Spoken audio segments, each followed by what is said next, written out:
how we're going to build up from that. So yesterday we started with an introduction of R and RStudio. We learned about variables and functions, and we spent quite a bit of time on vectors, which are these linear objects, okay, that have one dimension. Basic unit of vector is an element. The vector is composed of a succession of elements, and each of these elements are of the same type. They are either all numbers, all characters. We can't mix and match. We're going to focus on today are data frames, which are kind of tabular-like objects in R that we can use to store our data, to visualize, to manipulate. And these are, if you want, an extension of vectors. They are multiple vectors combined together. We also have seen the square brackets operator to do the subsetting on vectors. And this is exactly the same operator that we're going to use to subset data frames. Okay, so again, what we have seen yesterday, we're going to apply today on slightly bigger data sets. But the principles that we had yesterday will apply also to data frames what we have seen today. And then we will also talk about data visualization. Yesterday, one of the participants made a very nice analogy. So we also saw R Markdown, and the participant made a really nice analogy between R Markdowns and lab books. Well, the lab book really is a way to record everything you do. So you write, you explain your experimental design, and then, I don't know if you have a gel, you take an image of it and you paste it in your lab book, or if you generate, you have mass spec acquisition, in your lab book you would write down the name of the file, everything you explain has been, you describe experimental design, you write the samples that you had, and then eventually the result would be the name of a mass spec file. It's really like that, with the big difference is that the actual experiment is a computational experiment, is a piece of code that is executed on your computer, and that also comes in your lab book. And it's executed on the fly live, and the outputs are inserted.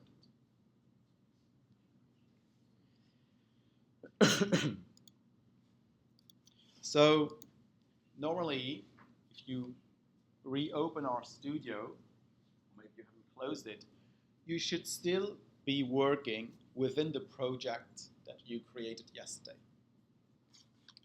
So if I look here in my files, I have a directory that I created yesterday with the data files of interest. I have our project description file. I created one R script, and then what I also created is an R Markdown file with the extension RMD, and these are the two outputs of R Markdown. I compiled this file into HTML and a PDF. So could you check that you are still within that R project? Yes?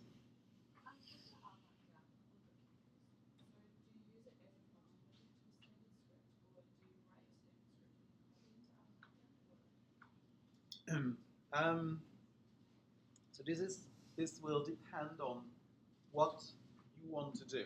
So if you just want to write some code and explore data without the aim of writing a report, where you just want code and no text, you don't want to store the output of running this code, then you would just open an R script. Yes, oh yes. So the first line of your script could be read this CSV file, and we're going to see this in 5 minutes.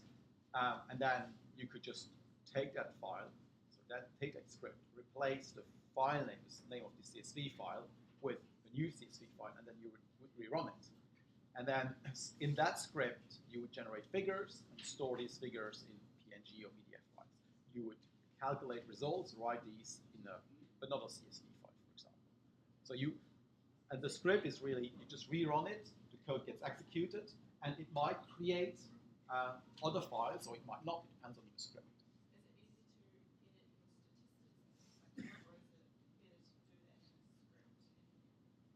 So the other idea is to say, well, having a script is good, but the code is one thing, but the logic,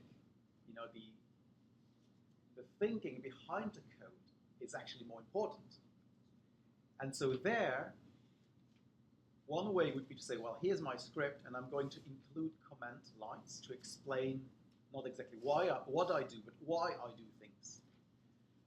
But then you slowly drift towards you want prose, you want an explanation of what you do. And so suddenly the main input that you will put into this file you produce is not necessarily code, but it's an explanation of what you do.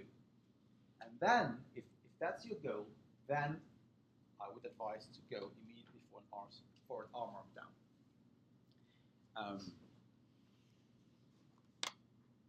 So let's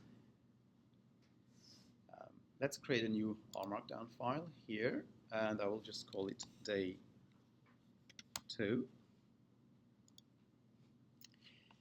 And so in RStudio, it creates this template for us. And I can just as easily remove everything in here because it's of no interest. I don't have to keep that. It's just very nice to teach because we just say new R markdown and then you click on the magic button and it works with some reasonable output.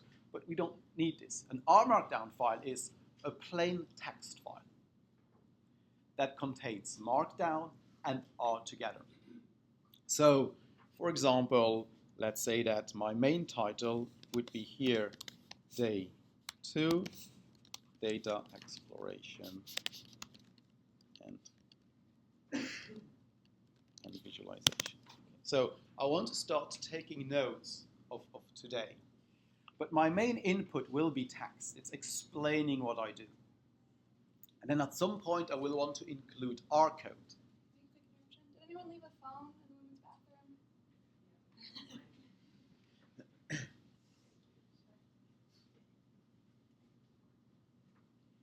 And so what we're going to start with is reading data into R. So maybe my next section of level 2 would be reading data.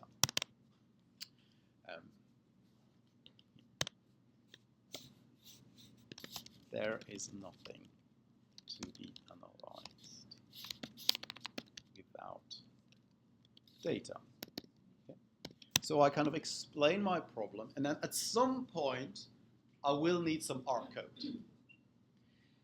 And R code is defined by specific syntax, by code chunk. And there is a one shortcut to insert a code chunk, which is to click here, insert R, because it's an R code chunk. But this is, again, there is nothing special about this other than it's displayed with a gray background rather than a white background.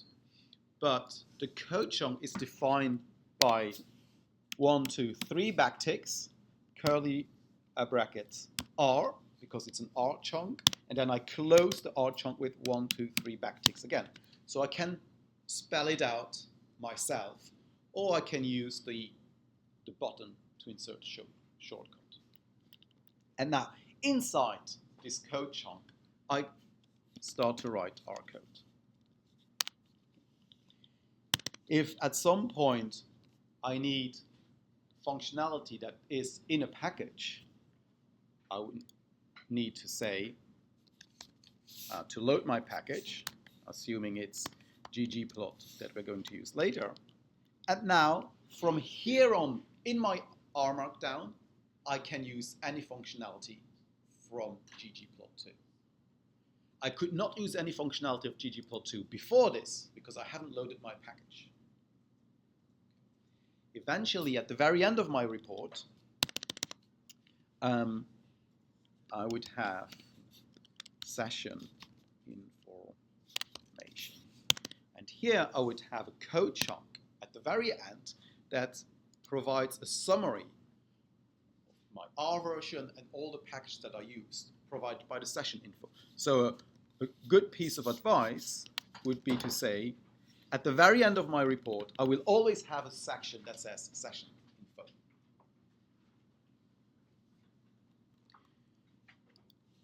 And so this R markdown file, report 2, this R markdown file is a plain text file that contains text using this R markdown syntax. That's essentially plain text with one or multiple hashtags for section titles of different levels, 1 star for italic, 2 stars for bold. And in the notes, I provide a link to the R Markdown webpage that shows you that you can do much more. But the point here is not necessarily to play around with the fonts. The important thing is to mix prose and R code.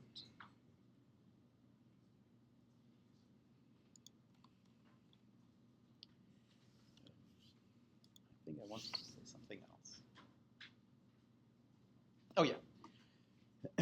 And so, for example, another maybe useful thing to do in your report is to start your code chunk, to start your report with all the packages that you're going to use. So instead of loading them one by one, you suddenly know, oh, I'm going to need ggplot.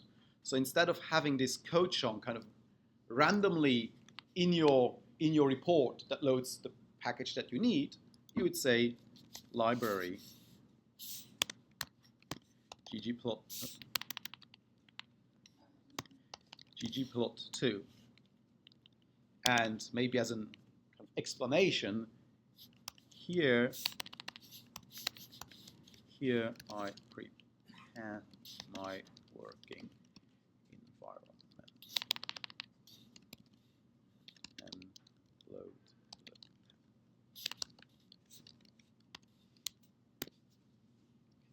So in an R script, your main input is code with comments. In an R markdown, your main input would be text, an explanation, and you interleave these with R code chunks.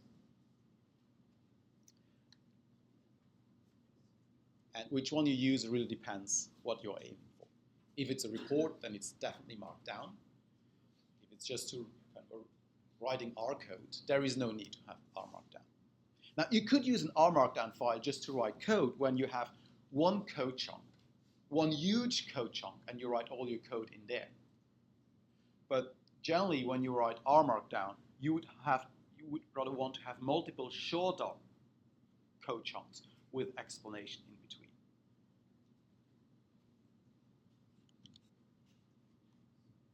And that's knit the document.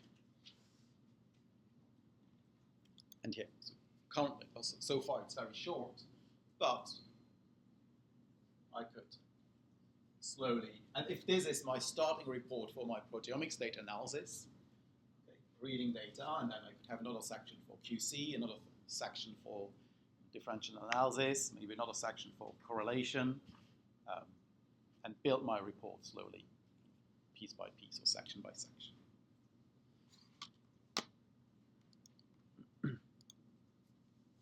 Any questions? Any other questions about R markdown?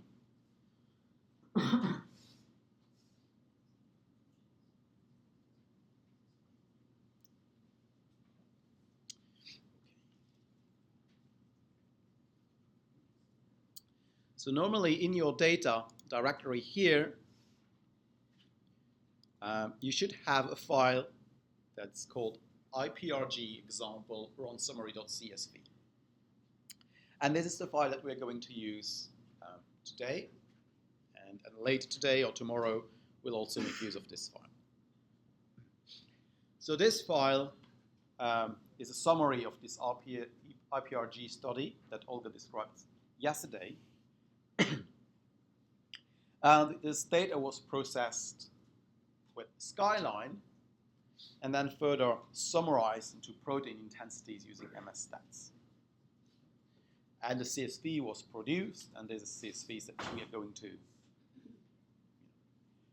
use today.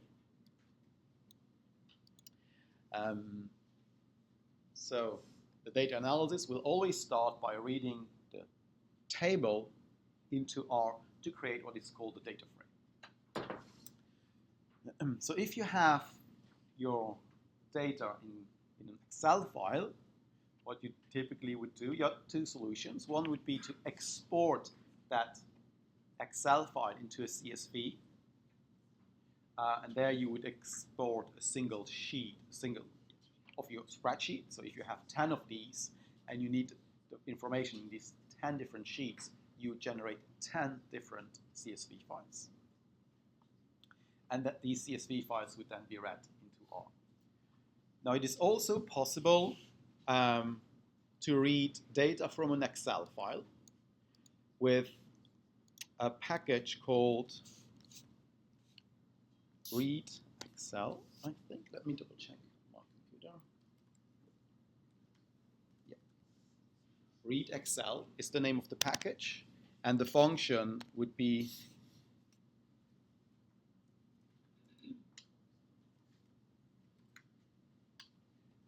read XLS. So that is also possible. And then this function would need to have the name of the Excel file and the number, the index of the sheet that you want to read. But typically, most people would prefer to work with CSV files. But as long as your Excel file is properly formatted, and we'll discuss this a little bit later, it really doesn't really matter whether it's a CSV file or an Excel file. But so the function we are going to use to read this CSV file is read.csv. This is the name of the function that we are going to use. So let's spend a little bit of time to look at the documentation of read.csv.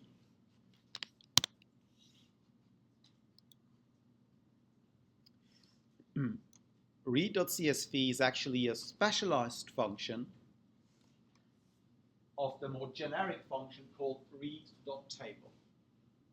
That, as you can see here, has many arguments. And the way read.csv is specialized is that some arguments are already preset for us. So for example, in read.table, the character that is used to separate cells is set to nothing, empty character, which is not very useful. When we use read.csv, this separation character is set to a comma, because this function is meant to read comma-separated values. Okay. Similarly, there is a read.delin, where the separator is \t, which means tab, for a tab-delimited file. So we could also use read.table and set these arguments to match comma-separated value, but here we're going to use read.csv out of the box. And so there are two important parameters. Set is set to comma, and also header equals true. Header equals true means that the first line in your CSV file is a header. It doesn't contain data, but it's annotation about your columns. Okay. As soon as you have a file like that, and that's the case for many kind of typical files, whether proteomics, genomics, or anything related to data science, they very often looked at like that. And so I forgot the most important argument, really, which is the first one for the file, is the name of the CSV file that we want to read in.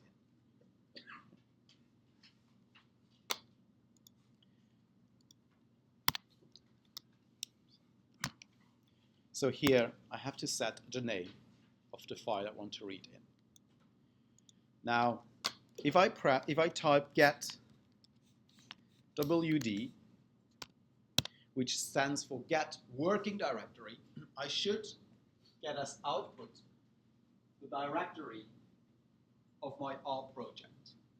Could you all check, make sure that that's what you have? Now, if that's correct, then before finding my file of interest, I need to say that that file lives in a directory that we created yesterday, which is data.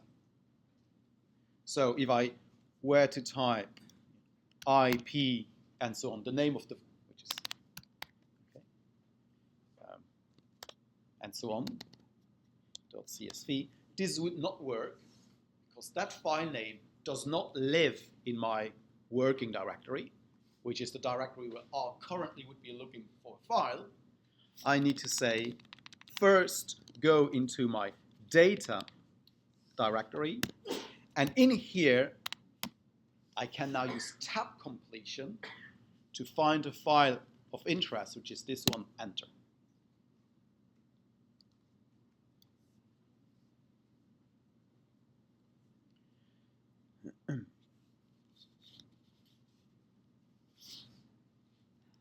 So what this function is going to do is it's going to read the content of that file, automatically parse it, and return it. And if it just returned as it is, it would be printed on my console, which would not be very helpful because it's a relatively big file. So what I want to do is to create a new variable. Here I call it rpg, that will contain all the content of that file. Control Enter.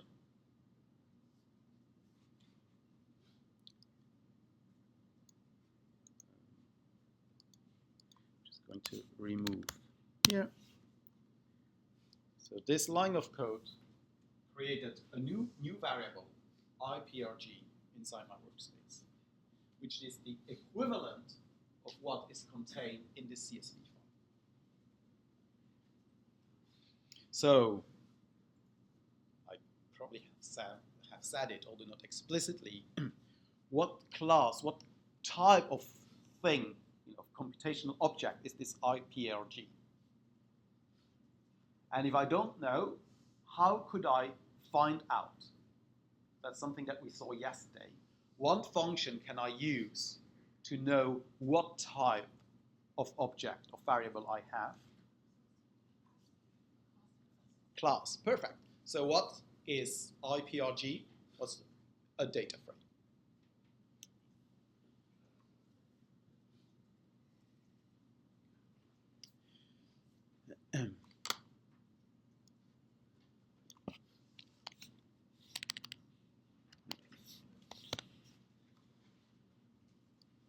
Okay. So although it's not a really big, a massive data, it's already too big to really look at it. Okay. And we'll see in a minute what kind of functions we can use. Well, actually, one that we have already seen yesterday is str, which gives us the structure of this data frame. It tells us some information about the dimensions, and here information about the individual columns. So it's a table. It's like a spreadsheet, if you want, that you would have in Excel or a CSV file. Although it's not quite like a spreadsheet, it's more constrained than a spreadsheet. And in this case, I would argue that being more constrained is actually very, very important. And the constraints we have is that every column, so we have this table with different columns. Well, each column is a vector. And as we have learned yesterday, is that the vector only contains a single type of elements. Okay? So while in Excel or in a CSV file, in Excel there is this concept of class, but in a CSV file you could write one and then a string. It doesn't really matter. And even in Excel, you could mix and match in one column numbers and text. In a data frame, this is not possible. Every column has to have the same type. Every column is a single vector. And that is extreme. Yes?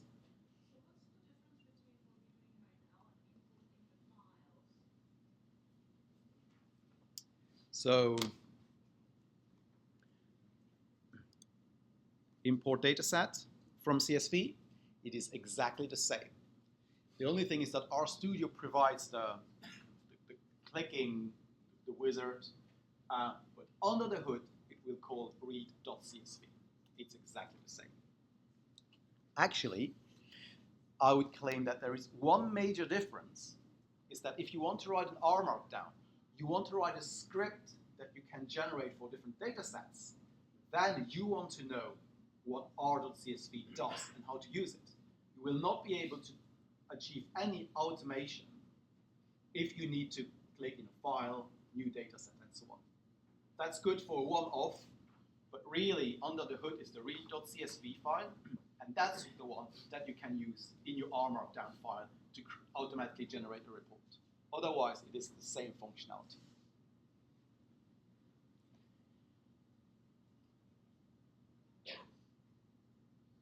So the different columns are vectors that need to have the same type. That is one constraint. The second one is, in a data frame,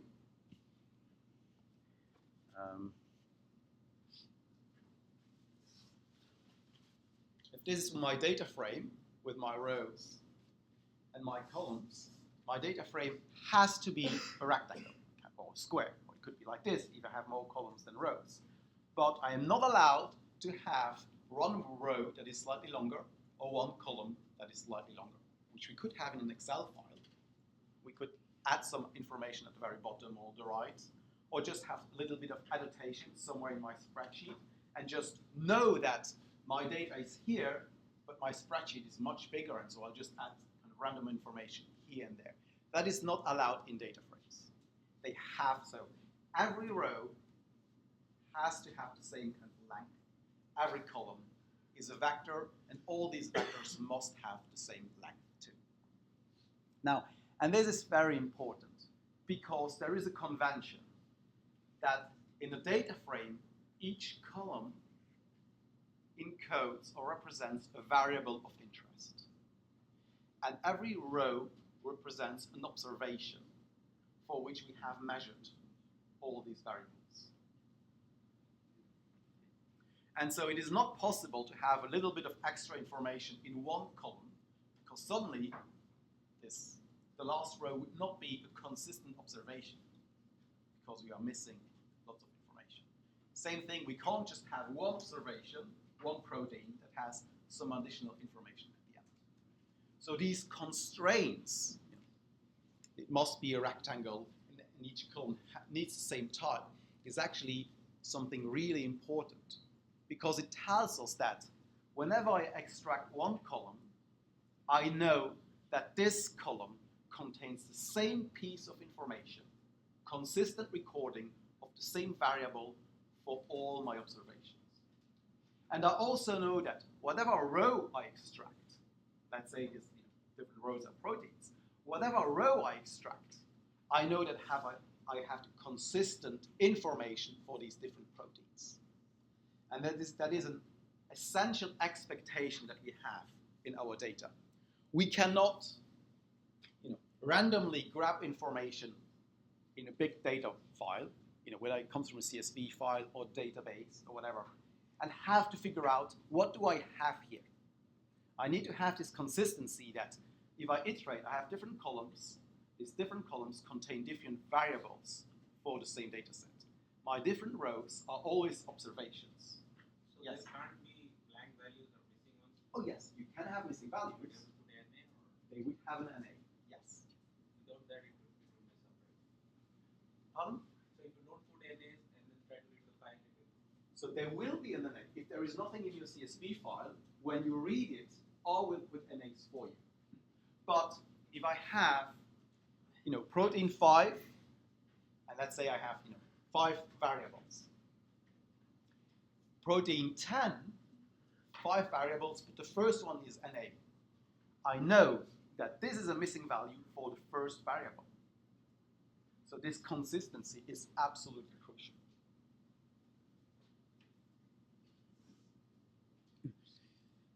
And making sure that every column contains one variable and every row one observation leads to the conclusion that every cell contains one single piece of information.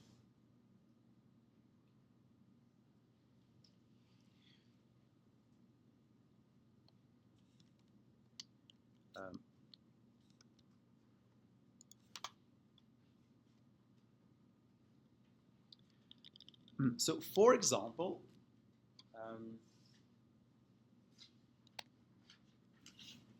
if I look at this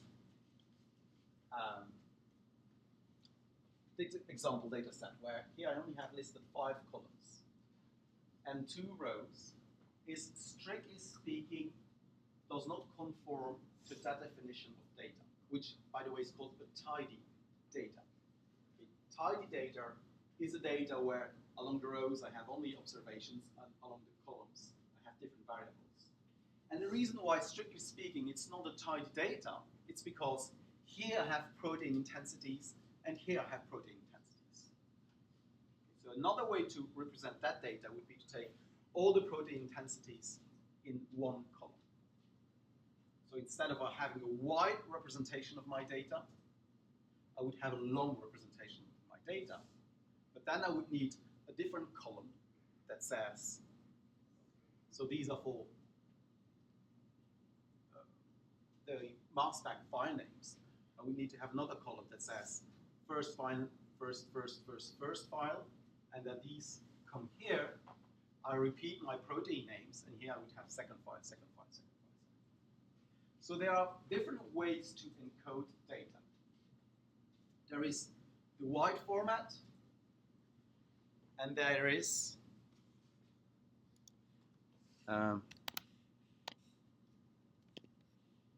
I'll explain in detail what it means, what I type here. And I have the long format, where here I have my protein identifiers, here I have some intensities, and here I have the runs. This is a long format. As you can see here, the same protein is repeated multiple times.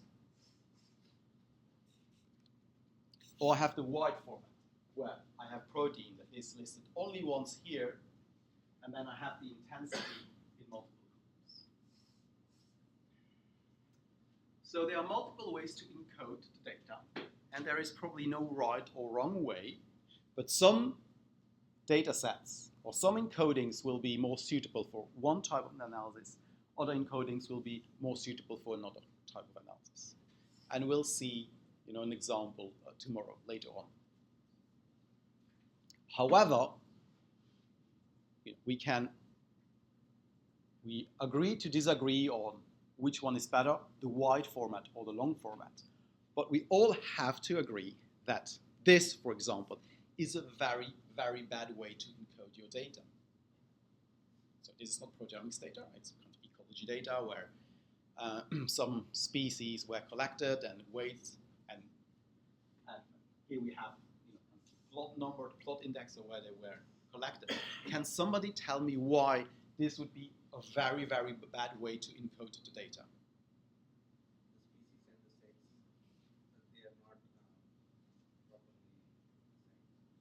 Do you see that this column contains 2 pieces of information, 2 variables, the species and the sex? That doesn't mean that it's not possible to deal with something like that in R. But before being able to do proper data analysis on this, you need to know the R code to split these 2. Assuming that, this is just part of this data set, assuming that it's always consistent with species dash sex, then we can write a little bit of R code that says for each cell, split it based on the dash. The thing that you get on the left-hand side is the species, the thing that you get on the right-hand side is sex. Assuming that encoding is consistent. If not, we run into more trouble. So, before even being in a position to do more complex data analysis, visualization, and statistical analysis, the essential part is to make sure that the data is encoded in a good way that lends itself to good data analysis. Otherwise, you will be frustrated even before doing any visualization, any data analysis, because you will try to read your data into R with read.csv, and it will be very messy. And the opposite of tidy data is messy data. These are technical terms. And it will just be a pain to get anything done with that data. The technical technical term for the pain to transform a tidy data into a messy data into a tidy data is called data cleaning. And that is a technical term. And this is what many data scientists, computational people, waste most of their time on. And I don't want you to waste that much time in cleaning up your data. Because sometimes you waste 80 or 90% of your time in cleaning up data. And then what is really interesting, the data analysis, is actually at the end, you have wasted so much time creating a plot. You kind of lose the desire to live because you have wasted most of your time cleaning up the data. So this is extremely important. Making sure that when you encode your data from the very beginning, it is in a format that is suitable for data analysis. Whether you use R, whether you use Python, Julia, or anything else, it doesn't matter. It's not related to R. It's the proper encoding of your data.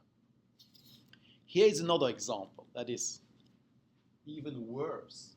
This is one spreadsheet, and I have different subsets inside the same cell spreadsheet that encode different sets of measurements, plus here some metadata. So if the data is like this, there is no, of course there would be a way, but reading this CSV or this spreadsheet, it has nothing to do with CSV or Excel file. Reading this into R is hell. What you really would need to do is manually take all these, put them under each other, probably add a column that gives the date, and so on. So you would need to recode your data in a way that it's amendable to good data analysis.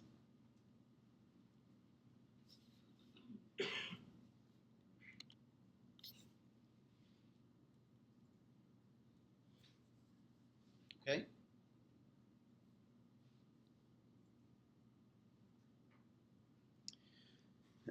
So we have this data set. We can ask many questions about the data set. The first one that we should always ask is, what are the dimensions of this data set? So dim returns a vector of numbers of length 2, where the first one corresponds to number of rows and the second one to the number of columns. And this is always the case. In R, we always start with row indices and then column indices. This is actually equivalent to asking two things: the number of rows, the number of rows like this, and the number of columns like this. So this would be the first quality control for this data. I have some expectations. Maybe I know exactly how many proteins I had. I know how many variables. Dim will quickly tell me whether that's correct or not. Header equals true is the default arguments, so I could say, what are the names of IPRG, which by default means it's the same thing as asking, what are the column names of RPAG? It will tell me what are the names of all these columns. If we do this, and here we have the protein, and this returns a protein name, an intensity, a run name, this means that actually that file that I read in did not have a header. Okay? And knowing these column names is very important. Now, if I have a col names, I probably also have another function.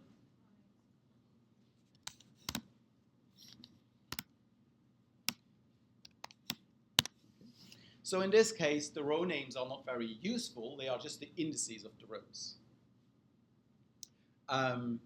But it is possible to set these row names so that they are unique and useful. So we have seen the str. We have seen it for vector. If we use it for data frame, it will automatically tell us what the dimensions are, but it will automatically call str for the different columns. Call names, 7 columns, protein, log2 intensity, and so on. And here I have the structure of the first, the second, third column, and so str really, really useful just to make sure that what I read into R does make sense. So, quick challenge here, keeping in mind, here's a summary of these few. Oh, one that I haven't shown is hat of IPRG, which displays the 6 first rows of my data frame. Okay. And if there is a hat, there is also a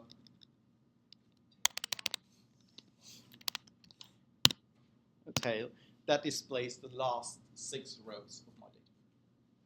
And by the way, hat and tail will also work with a vector. Okay. Hat of a vector displays the 6 first elements of the vector. Tail of a vector will display the 6 last elements of that vector. Yes? If you have lengths, is it default to skip it, or is it imported as an NA? If you have like a whole row or column, like if you have a space between your header and the start of the data, for example. It will read it as a line, and they will have all NAs. Now, I am not sure how this will influence. I think I will do the right thing. So let's look at str. So here it tells me that these different columns have specific types. So the biological replicate is an integer. The intensities are numbers. We will see factors in detail. But because of this constraint that we have factors and they must all have the same type, if somehow in my CSV file I mistype, I want to press 1 to say it's number 1, and I mistype and I say exclamation mark instead of 1, then suddenly when R reads that file, it'll quickly parse it and it'll say, oh, there is an exclamation mark here. So this column cannot be numbers, and so it will automatically convert everything to characters. So that's why it's, the encoding is very important. And a little mistake, and surely if we looked at the file and we see this, we would know, oh, there is a problem. We would just remove it, and consider that this is a typing error and these should be numbers. But that kind of errors could result in having a data frame with one variable to be miscoded. A character, which is more general than a number, for example. So if you haven't read the RPRG CSV file in, please do it and answer these 3 simple questions. What's the class of the object? We have done this together. How many rows do we have? How many columns do we have?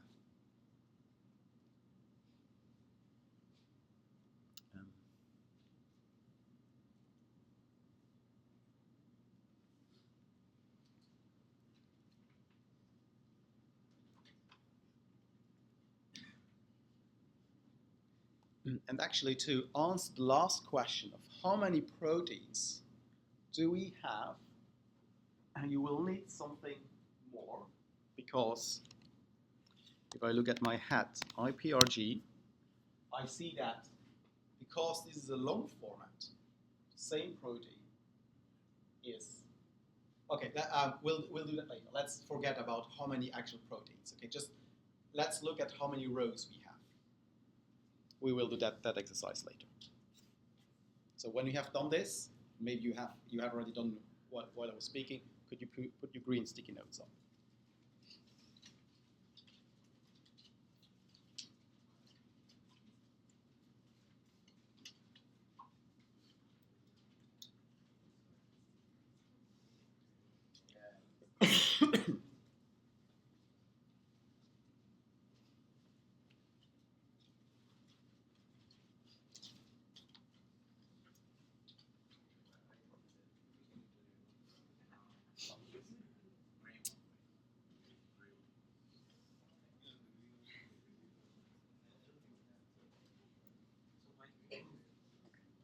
And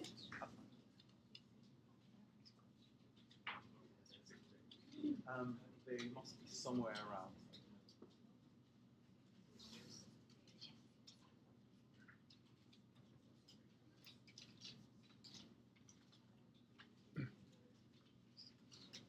Okay, I see many green sticky notes. I'll just assume that I did a really good job and explained it well.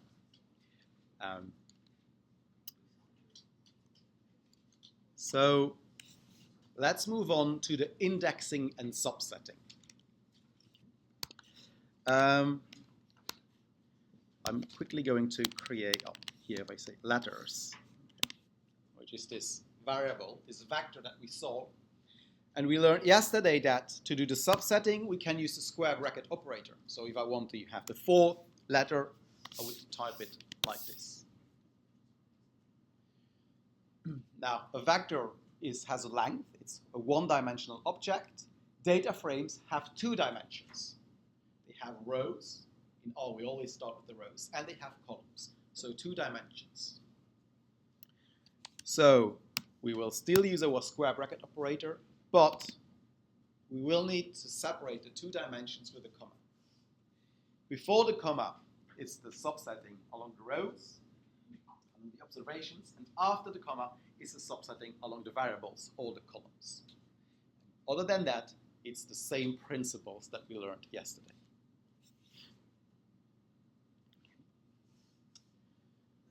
So here are some examples of how we could do the subsetting of IPRG. Now, I would not recommend to do this, but you could extract the first column as a new data frame, a data frame composed of only one variable, by typing IPRG and then omitting the comma and just write 1. And the reason why I find is a little bit confusing is that if I only see this code here, this really looks like I'm subsetting a vector because I omit the information. That it has 2 dimensions in the comma. But this is one way we could do it. If we explicitly put a comma and the 1, we extract the first variable, the first column. But, and this is a bit subtle, what we get as output is not a data frame, but it's a vector. It's only that first column, stripped away of the fact that it wasn't a data frame, we just get a new vector. A vector is a unidimensional thing, so instead of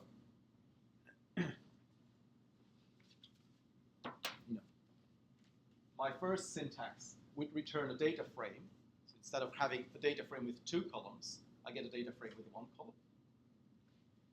The second syntax is instead of having a data frame not of 2 columns, 1 column, I suddenly get a vector, one-dimensional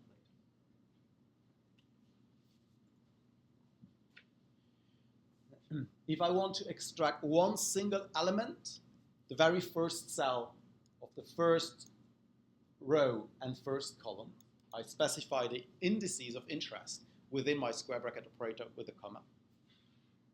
Okay. This could be the 1, 1, 1, 6. Of course, I can do my subsetting not with single indices, but with a vector of indices of interest. So, for example, this one tells me to 1 column 3 generates the sequence 1, 2, 3. So this tells me to extract the 3 first rows and the 3rd column. So we'll end up with a vector of length 3. And this vector encodes for the 3rd variable, the 3rd column in my data. No, like here, comma and nothing means basically all the instances. So, for example, if I wanted my 3rd protein, or the 3rd row, the 3rd of the observation, I would type 3 before my comma, and nothing behind.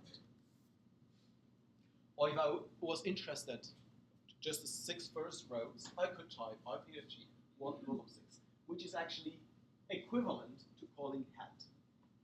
So hat is kind of a short form of manually saying, just give me the 6 first observations.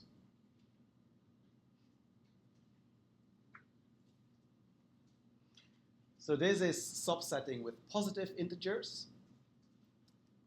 I can also use negative integers. For example, -1 means everything but the first column. It's very convoluted, but if I have 36,321 rows in my data set, and here 7 to 36,321 creates a sequence 7, 8, 9, 10 to the very end. But here I take minus. This is again equivalent to saying head. Head just returns rows 1 to 6, and here it's a very convoluted way of saying give me everything but row 7, 8, 9 to the very end. Assuming that this is the last row. Yes?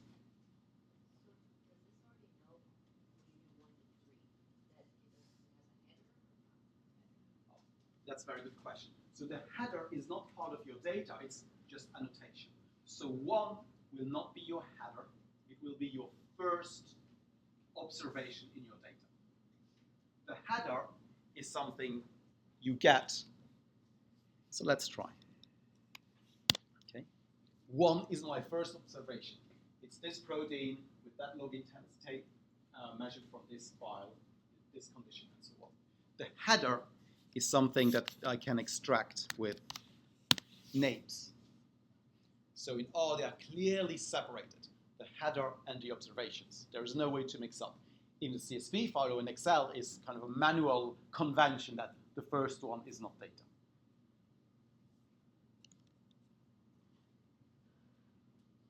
Okay. So a little exercise for you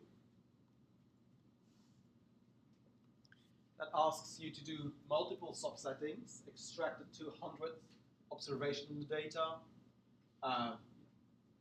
experiment with head, tail, and create RPRG last. So create different subsets of this data frame, this IPRG data frame, using the functions and the subsetting that we have seen.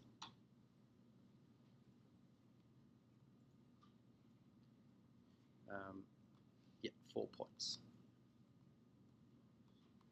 Okay. Once you have finished this challenge, could you add your sticky note? The green sticky note, if you have any question, red sticky note, or call us.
please don't forget to put your green sticky notes up if you have finished or you would be happy to proceed.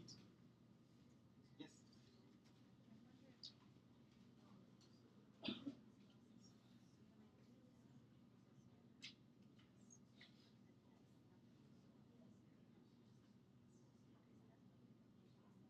So n row, the input of n row is a data frame.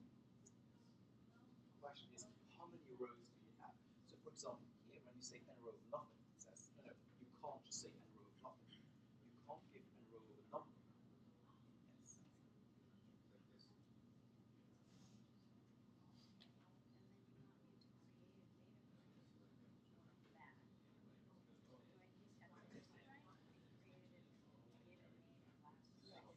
So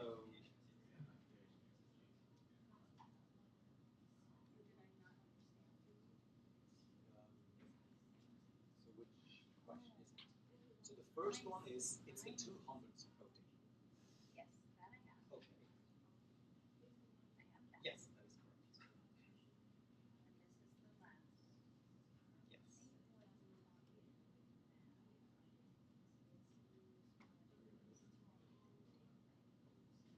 But show me so where you created a data frame with the last protein, where you so where you try to compute square bracket operator, and then 32 or 36,000, whatever this number is. But so now structure that's maybe it's but now you manually say my last row is 36,000. Now imagine that now you have a new list, and that one does not have 36,000 rows, it has 52,000 rows. So if you want to make sure that that script or that loop still works, it would be better not to hard code this number, but to ask R to calculate it automatically using an row. So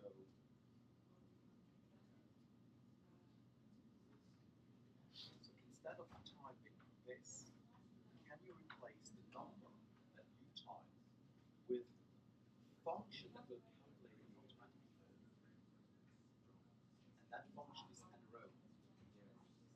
So if you replace 36,000 by n row IPR,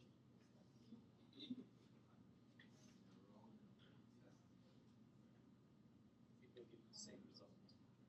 But this will always work whatever the actual number of rows on PH is. The number of rows, the index before the comma is now calculated automatically.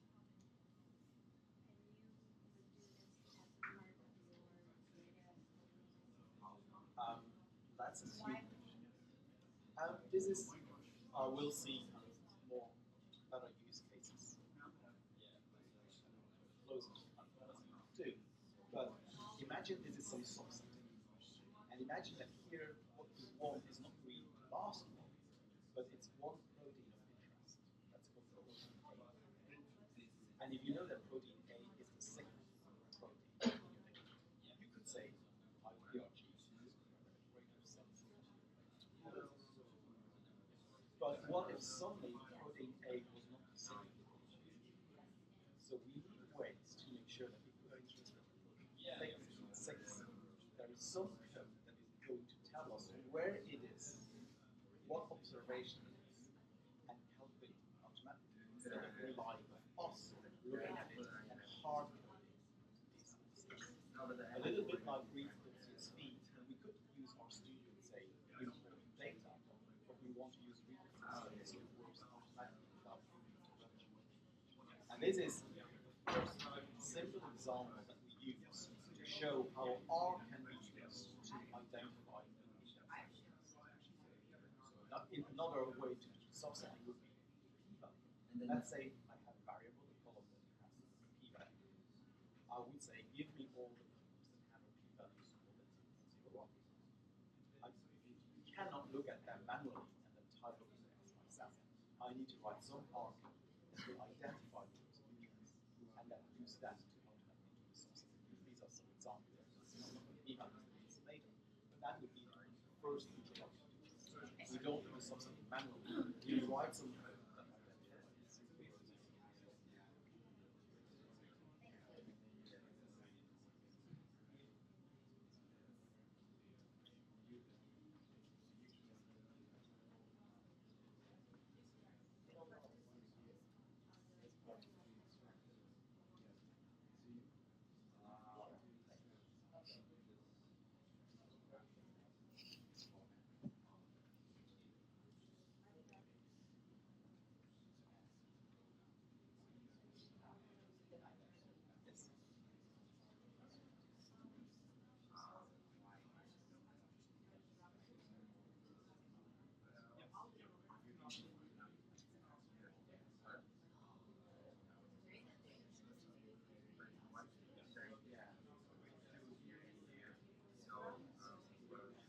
Yes, and to identify what happened, try just to type anywhere.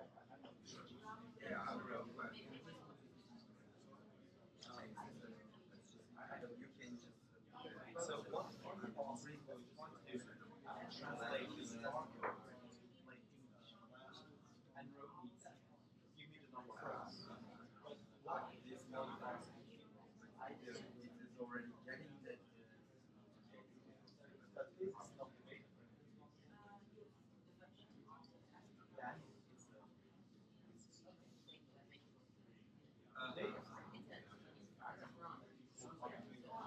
Without it, ticket. It stops to have whatever you have and it becomes.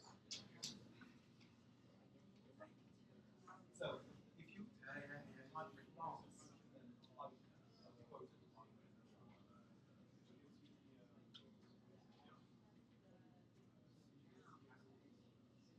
and you say class without it,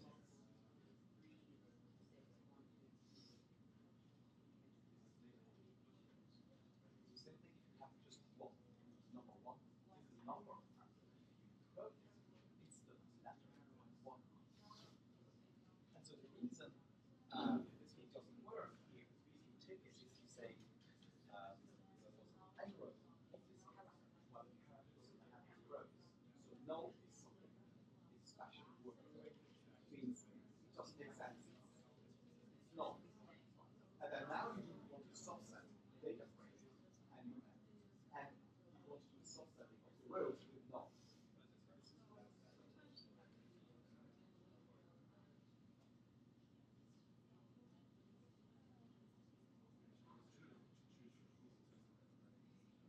Sorry, what question?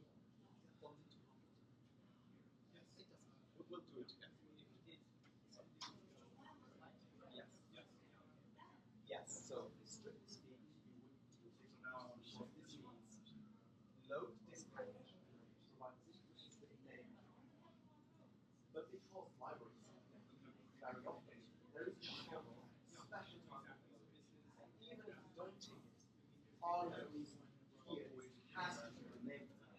And even if you don't provide a string, it will. So this is a good point. This is slightly tricky because we do very often we can either provide this name or without it, or it's not going to look for variable. It knows libraries use load a package, so what I get there is a package. But this is not essential.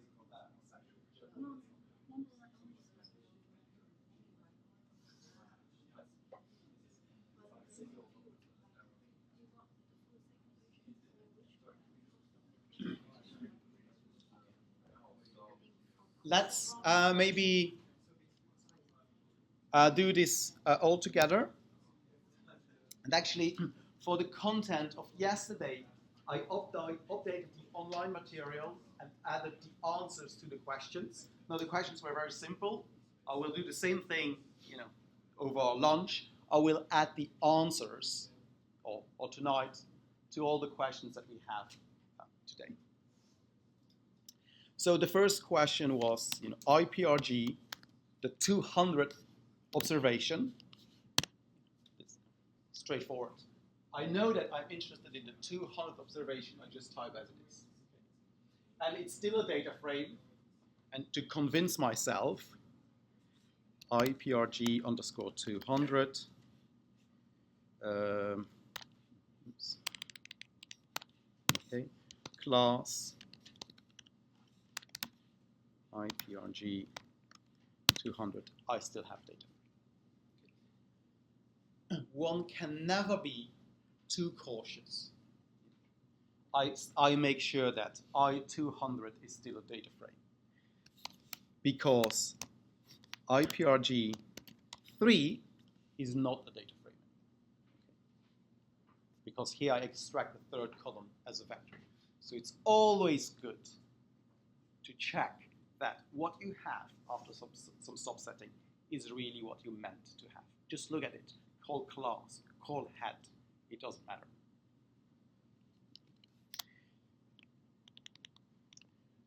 So for the second question, in the examples before, I had nrow IPRG. Actually, I think I had a mistake. I think somehow I wrote 32,000 something, but actually I have 36,000 observations. So if I want to have the last protein, I can type IPRG 36321, okay, as a data frame. But what is the problem with this? And I think I have brilliantly demonstrated what the problem is that in my slides I have a typo. I didn't type 36,000 something, I typed 32,000. Of course, this was on purpose. But I demonstrate that if I want to look at the last protein, I rely on human intervention to actually type the index of the last protein, which is very error-prone, as you have seen, but it is not, we can't generalize it. What if I have a new data set that doesn't have 36,321 rows?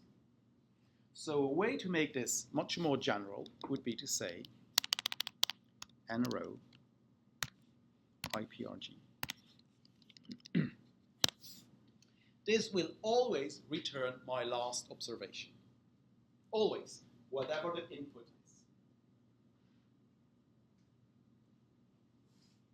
And doesn't rely on me counting, and doesn't rely on me not writing typos. It will always be correct. So we use R to calculate the indices of interest. So the other example was, IPRG middle,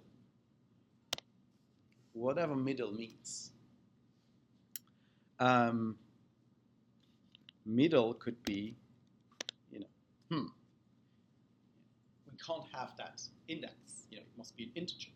So let's say I want the ceiling of this. Okay. Or instead of ceiling, I could use another function,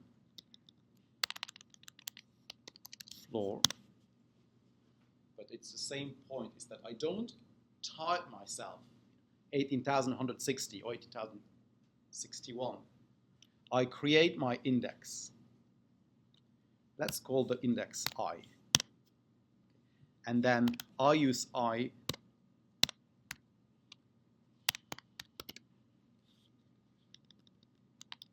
to subset that row of interest, relying on programming to extract the rows of interest. And the last example that we had was, if I want to mimic hat, it would be 7 to 36,000, what was it? 321? Well, instead of doing this, I can replace 36,321 by length IPRG.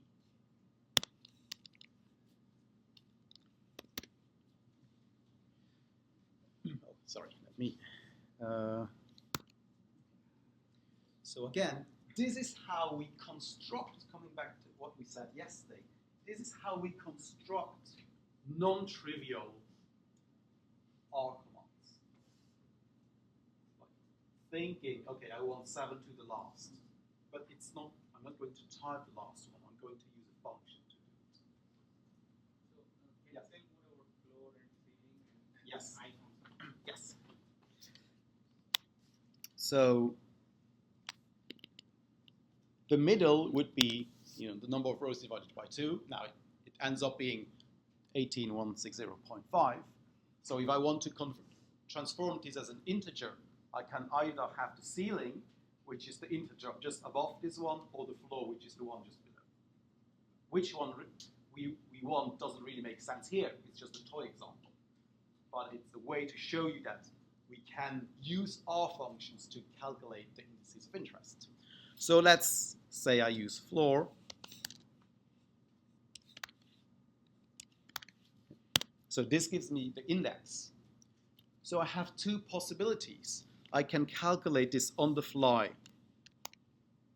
to do the subsetting, like here. Or another approach, when you write your R code, when you don't want to have a slightly longer line of code, what you can do is to say, I'm going to create this I variable. And I is something that we use very often for an index, I or J or K, although these are very short and not very informative. Very often when you see in code I, J, K, these are for indices. So here I create this temporary variable that I just want now briefly, it's not an important result, but I create it, and then I would reuse it to do my subsetting. This really depends on what you prefer. Do you prefer to type it in one long line? Do you prefer to create this intermediate temporary index variable as I use it? That is absolutely up to you. And very often it will depend on the situation. If I know that I will have to reuse it later on, then it's a good idea to create this I temporary variable. If it's just a one-off, I will probably not create a temporary variable and just write it all in one line. Yes? So even without floor, it will call the 18160. Well, is that That is because R knows that the indexing has to be an integer. So it will do the rounding automatically for you. But now whether it rounds up or down, I don't know. So probably what it does is it probably calls round.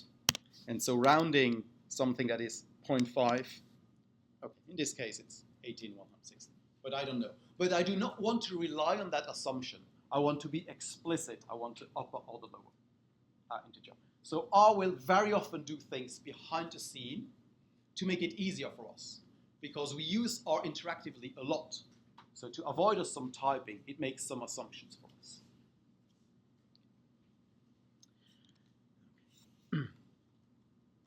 So something that I mentioned, I just said, oh, let's not talk too much about this, is that, as you can see here, if I look at the structure of IPRG, my protein here, my proteins, my ROMs, are not characters, but they are these special type called factors. And factors, and I'm going to show it here, I'm going to type it, are special types that are used for categorical data. So let's assume that, let's imagine we don't have the factor here. If I just have C, male, female, female, male, I end up having a character of length 4. The first element is male. The second element is female. The third element is female. Now we know that the third and the second elements are the same, but R doesn't know that. It just says, the second is female, the third is female. There is no relationship. There is no implicit relationship between the second and the third element. And the fourth one is male again, but for R, if we have characters, there is no implicit, there is no reason why R would expect different elements to be the same or have a relationship. If that's the case, if we know that we have a finite number of categories, and let's assume here that we only have 2 categories, male and female, then we can call factor here. and factor will not store this as a character, but that means that what we have two levels, which are female and male. And the first element in this factor is male, which is the second one. The second element, which is female, is my first level. The third one is female, which is my first level. And the fourth element, which is male, is my second level. And now it knows that this is not male, female, female, male, but this is my second level, my first level, my first level, my second level. So it's a kind of a way to encode categorical data. It's very useful in many, many cases, but the problem is that now this factor SAX cannot contain anything else. I kind of constrain saying I only have these two categories. Whereas if I have a vector of characters, I can add as many characters as I want. Whatever I can think of as a character, I can add it. In this case, I constrain this factor to be allowed to contain only one of these two levels.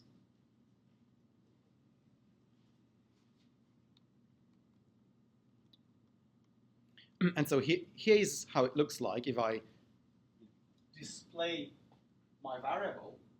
It says male, female, female, male. But as you can see, these are not quoted because these are the levels of my factor. Yes? So basically, this is a new vector with unique values. Not that unique, basically, it just condenses. Yes, absolutely. So we don't care about efficiency, right? But one way to think about this would be to say, behind the scene, if my levels, sorry, can you see there? Yeah. My levels are female and male, and actually level 1 is female because F is before M. Okay. And this factor is actually 2, 1, 1, 2. Behind the scene, this is encoded as integers. The first one points to my second level. The second points to my first level, second level. Behind the scene, this is how it's coded. We don't really care whether it's more efficient because we only store an integer rather than storing twice a character. What we care about here is that by doing this, we constrain the encoding of everything we can have as only female or male, these levels. Sometimes this is really, really useful when we want to do statistics, but sometimes it's a little bit annoying. So that's to say that you can't concatenate vectors that contain factors?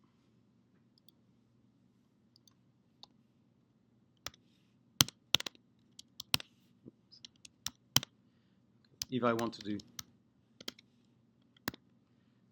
and let's even imagine that okay, I have a typo here. Okay.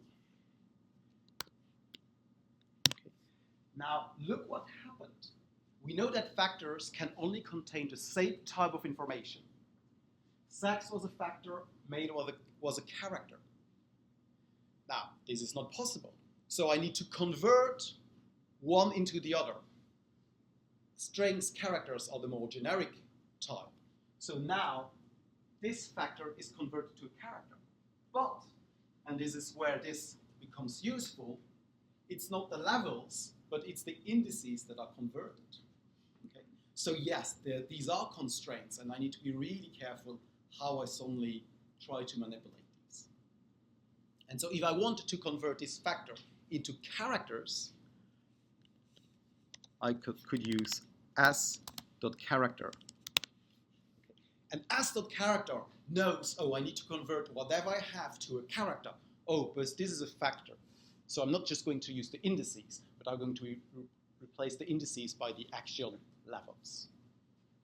And so now I could start to combine, to concatenate this with something different. And now I get what I want. But I need to be aware of what was sex. It was not a character, it was a vector. So there is lots of implicit transformations that go on behind the scene.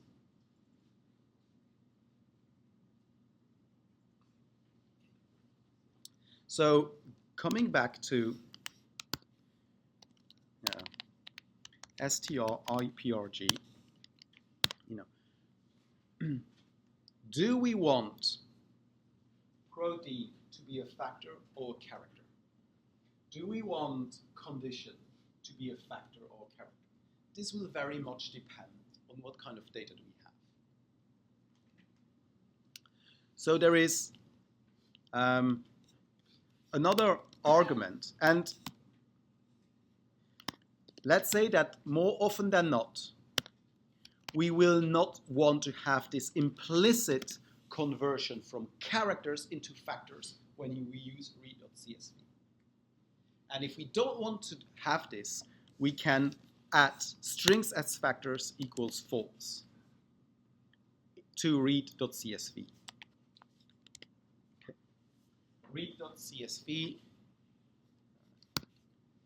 the name of the file, and then strings as factors equals false. This means do not automatically convert characters to factors. iprg, I just call it 2. Okay. str iprg 2. Now my proteins are characters.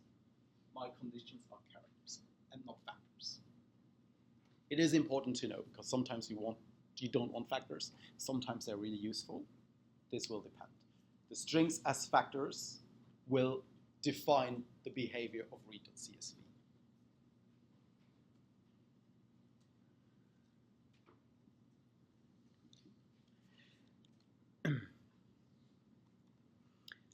So very, very briefly, we have seen vectors, we have seen data frames. And here's a summary of the kind of properties of this data. A vector has one dimension. We don't call it dimension, we have length. And it only contains one type. It's one single, every element is of the same type. We have seen data frames that have two dimensions, rows, observations, and columns, variables. And here, every column is a vector, so it has to have the same type.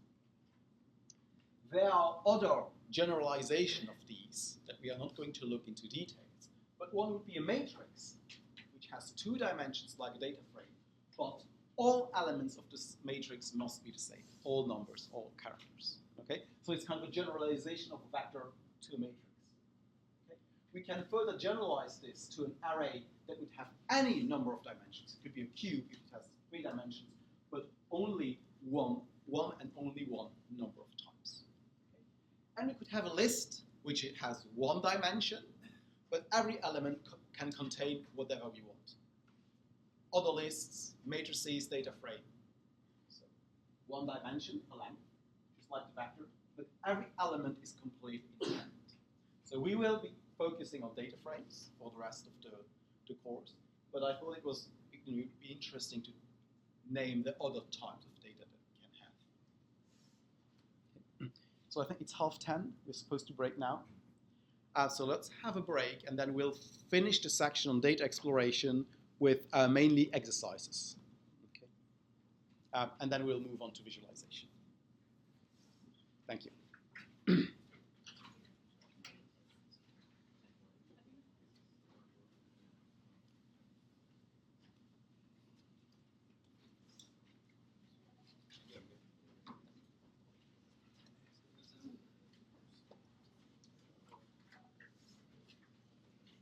Stop the recording.